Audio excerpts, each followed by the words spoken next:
വീട് ഇത് തന്നെ ആവാനാണ് സാധ്യത. പറഞ്ഞ ലക്ഷണങ്ങൾ വെച്ച് നോക്കുമ്പോ കറക്റ്റാ. എന്തായാലും നമുക്കൊന്ന് അന്വേഷിച്ച് നോക്കാം.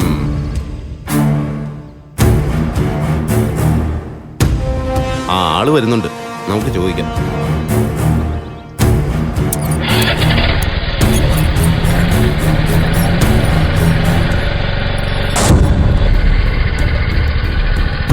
എന്താ, ആരെങ്കിലും അന്വേഷിച്ചു വന്നതാണോ?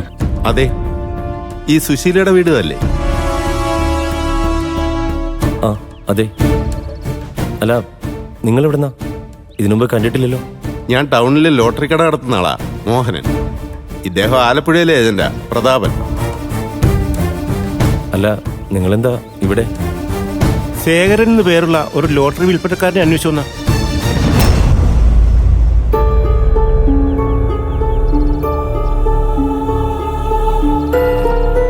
അങ്ങനെ ഒരാൾ ഇവിടെ ഉണ്ടോ?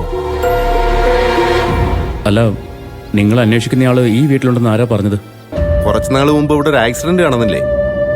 ആ വാർത്ത കണ്ടപ്പോഴാ ഇദ്ദേഹത്തിന് ആളെ മനസ്സിലായത്. പ്രതാപന്റെ ഏജൻസിന്നാ ശേഖരൻ വിൽക്കാനുള്ള ലോട്ടറി കടമായിട്ട് വാങ്ങിയത്. ഞങ്ങള് പോലീസ് സ്റ്റേഷനിൽ തിരക്കിയിട്ടാ വന്ന്. അവരാ പറഞ്ഞത് ശേഖരൻ സുശീലയുടെ വീട്ടിലുണ്ടെന്ന്. അപ്പോ ഈ ശേഖരൻ ലോട്ടറി വാങ്ങിയതിന്റെ കാശ് നിങ്ങൾക്ക് തരാൻ കാണുമല്ലേ? അതെ, സാധാരണക്കാരായ വിൽപ്പനക്കാർക്ക് ഒരാഴ്ചത്തെ ക്രെഡിറ്റ് ഞങ്ങൾ കൊടുക്കുന്നതാ. അത് കൃത്യമായി തന്നിട്ട് അടുത്ത ആഴ്ച വിൽക്കാനുള്ള ലോട്ടറി ടിക്കറ്റുമായിട്ട് അവർ പോകും. അതാ പതിവ്. അല്ല, അപ്പൊ അവസാനമായിട്ട് വാങ്ങിയ ലോട്ടറി ടിക്കറ്റുമായിട്ട് ശേഖരൻ മുങ്ങിയല്ലേ? അങ്ങനെ പറയാൻ പറ്റത്തില്ല. കുറച്ച് നാളത്തെ ഇടപാടുകളെ ഉള്ളുവെങ്കിലും ആളൊരു ശുദ്ധനാണെന്നാ തോന്നുന്നത്. ആക്സിഡന്റ് പറ്റിയോണ്ടായിരിക്കും വരാൻ പറ്റാഞ്ഞത്. അത് മാത്രമല്ല, പുള്ളിക്കാരൻ വിറ്റ ടിക്കറ്റിന് 1 ലക്ഷം രൂപ സമ്മാനമുണ്ട്.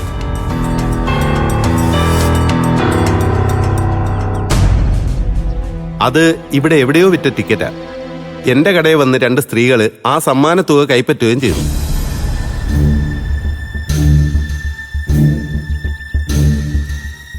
ശേഖരനെ ഒന്ന് കാണണമായിരുന്നു. ആളിവിടെയുണ്ട്. ശ്യാമേ, നീ ചെന്ന് കാര്യം പറ. ആ ശരി, ഞാനിപ്പോ വരാം.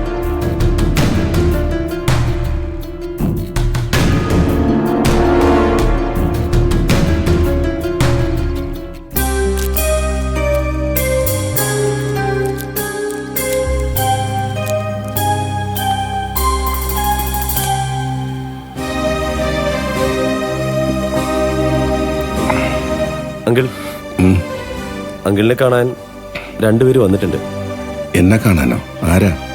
അത് ആലപ്പുഴ എന്നുള്ളൊരു ലോട്ടറി ഏജന്റുമാരാ. ആ, അവര് വന്നു അല്ലേ? ആ.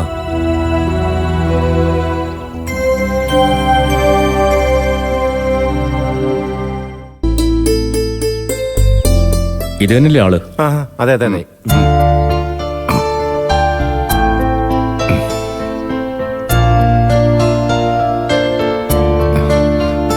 നമസ്കാരം സാർ. നമസ്കാരം ശേഖര.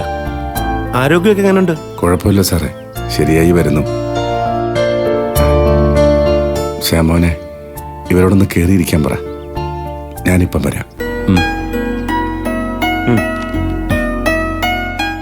അകത്തോടെ ഇരിക്കാം, വാ.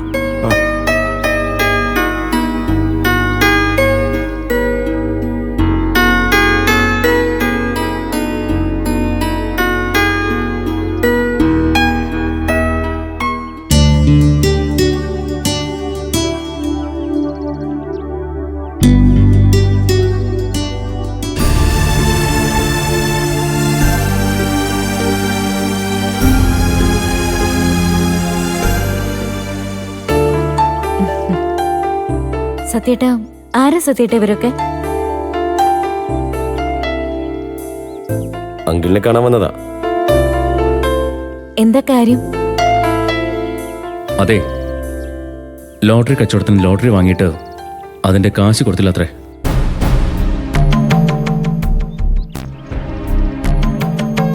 ശേഖരൻ നിങ്ങളുടെ ആരാ? അങ്കിള് ഞങ്ങൾക്ക് വേണ്ടപ്പെട്ടയാളാ. പക്ഷേ വർഷങ്ങളായി ബന്ധമൊന്നുമില്ല.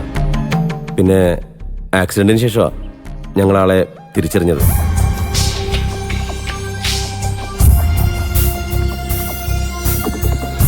മനഃപൂർവ്വം മുങ്ങിയതാണെന്ന് തോന്നല്ലേ സാറേ? ആക്സിഡന്റ് പറ്റിയതുകൊണ്ട് അങ്ങോട്ട് തിരിച്ചു വരാൻ പറ്റിയില്ല. അതേ ഞങ്ങളും വിചാരിച്ചുള്ളൂ. ടിക്കറ്റ് കുറെ ബാക്കി കാണുമല്ലേ? കുറച്ച് ടിക്കറ്റേ ബാക്കി വന്നുള്ളൂ. അതുകൊണ്ട് ഏജൻസിക്ക് തരാനുള്ള കാശ് എനിക്ക് കരുതി വയ്ക്കാൻ പറ്റി.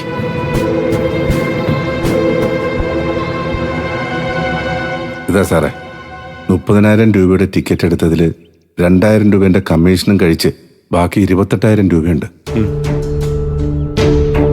കുറച്ച് നാളത്തെ പരിചയമുള്ളൂവെങ്കിലും ശേഖരൻ ഒരു ശുദ്ധനാണെന്ന് ഞാനിപ്പോൾ ഇവരോട് പറഞ്ഞോളൂ.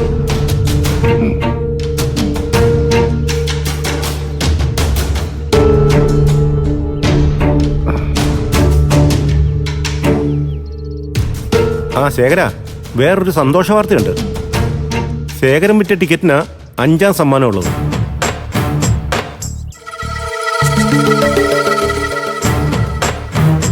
ആണോ? ഈ ഹതഭാഗ്യന് സമ്മാനം എൻ്റെ കയ്യിൽ നിന്ന് ടിക്കറ്റ് എടുത്ത ആളിൻ്റെ ഭാഗ്യമായിരിക്കും സാറേ.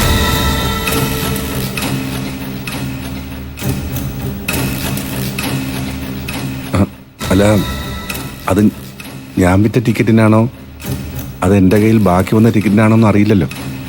അതിപ്പോ ബാക്കി വന്ന ടിക്കറ്റിനാണെങ്കിൽ സന്തോഷിക്കല്ലേ വേണ്ടത്. ആ 1 ലക്ഷം അങ്കിളിന് കിട്ടില്ലേ? അല്ല സോനെ? എന്തായാലും ആ ഭാഗ്യം ശേഖരനില്ല. വിറ്റ ടിക്കറ്റിന് തന്നെ ആ സമ്മാനം അടിച്ചത്. എന്റെ കടയിൽ നിന്ന് സമ്മാനത്തുക കൈപ്പറ്റുകയും ചെയ്തു.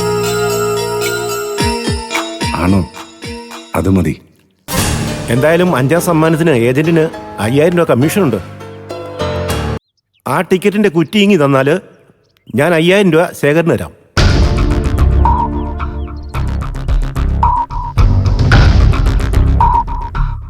അയ്യോ, അത് വേണ്ട സാർ. ഏജന്റിനുള്ള കമ്മീഷൻ സാറിന് അവകാശപ്പെട്ടതല്ലേ, എനിക്ക് വേണ്ട. എന്തായാലും ടിക്കറ്റിന്റെ കുറ്റി പ്രതാപന് കൊടുക്ക് ശേഖര. എന്നാലേ ഇദ്ദേഹത്തിന് കമ്മീഷൻ കിട്ടൂ. അതങ്ങെടുത്ത് കൊടുക്കങ്കിളേ, വെറുതെ 5,000 രൂപ കളയണ്ടല്ലോ. അല്ല, അതിപ്പോ എൻ്റെ കയ്യിലില്ല, കത്തിപ്പോയി. കത്തിപ്പോയെന്നോ? അതെങ്ങനെ?